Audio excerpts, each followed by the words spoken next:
Olá! Hoje a gente vai mergulhar em duas histórias que, olha, estão dando o que falar no Brasil.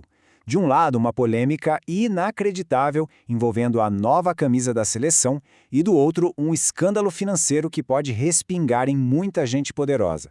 São dois mundos, mas que dizem muito sobre o momento atual. Vamos entender isso juntos. Então, o nosso roteiro é o seguinte. Primeiro, a gente desvenda essa teoria da conspiração no futebol.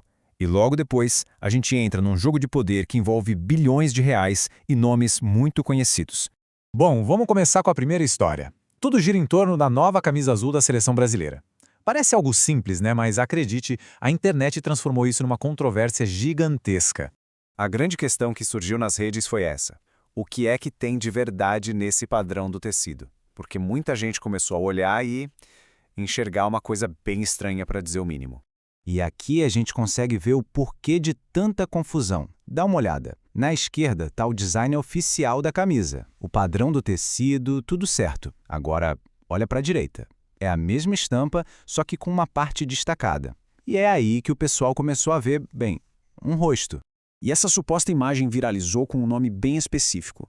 O capiroto. Isso mesmo. A percepção de que havia um rosto demoníaco ali gerou uma onda de indignação, com muita gente achando que era algo maligno feito de propósito. E aí, claro, a discussão evoluiu para tentar entender como é que isso foi acontecer.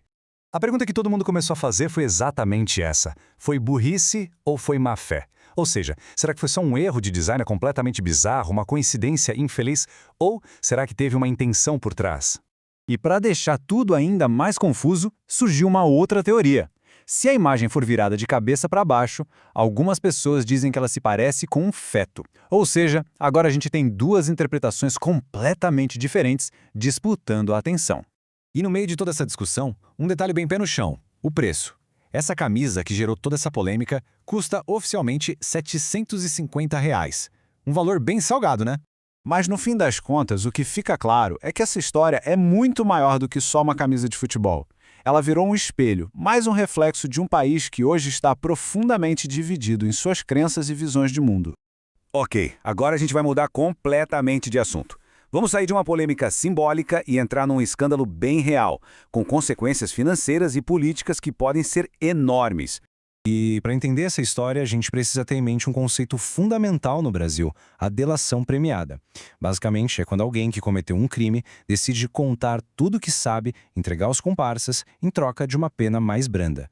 E o personagem principal dessa trama é Daniel Vorcaro, do Banco Master. Ele está sendo investigado por uma fraude financeira gigantesca e, segundo as notícias, já demonstrou interesse em fazer um acordo desses, em colaborar com a Polícia Federal. Agora vamos falar de números, para a gente ter uma ideia do tamanho do problema.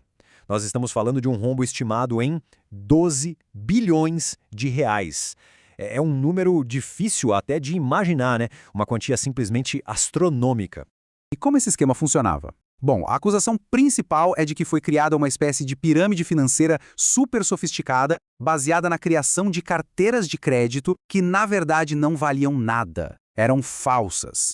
A simples possibilidade de o Vorcaro abrir a boca e contar o que sabe já foi o suficiente para acender um alerta vermelho em Brasília. A investigação já começou a puxar vários fios. Descobriu, por exemplo, transferências de dinheiro muito altas para familiares, como 500 milhões para a namorada e 2 bilhões para o pai. E mais, essa história já se conectou com outras investigações, como a CPI que está de olho em um fundo supostamente ligado ao ministro do STF, Dias Toffoli. E claro, a grande expectativa agora é sobre o que pode estar guardado no celular e no cofre pessoal dele. A especulação é de que ali podem estar as provas que ligam o esquema a pessoas muito, muito poderosas. E é aqui que a gente chega no epicentro político do escândalo, nos nomes que podem ser arrastados para essa história. Essa tabela ajuda a gente a visualizar a teia de relações. A gente tem o Vorcaro no centro, claro, mas as menções chegam a um ex-ministro da Fazenda, Guido Mantega, ao ministro do STF, Dias Toffoli, e a delação é vista como algo com potencial para enfraquecer o governo atual. É um verdadeiro jogo de xadrez político. Só que aí entra um medo, um receio muito grande que está circulando nos bastidores. O que se teme é que não seja uma delação para valer, sabe? Mas sim o que chamam de acordão. Um tipo de acerto, um jogo de cartas marcadas para entregar alguns e, no fim, proteger os mais poderosos. Uma delação, digamos, light. Para se ter uma noção do impacto, uma das fontes descreve o caso como o maior rombo da história. E ainda faz uma comparação forte.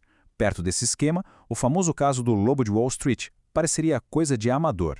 E no final, a gente fica com essa pergunta, né? Entre um debate tão apaixonado por um símbolo numa camisa de futebol e um escândalo de bilhões que parece acontecer longe dos olhos de todo mundo, onde é que a nossa confiança está depositada?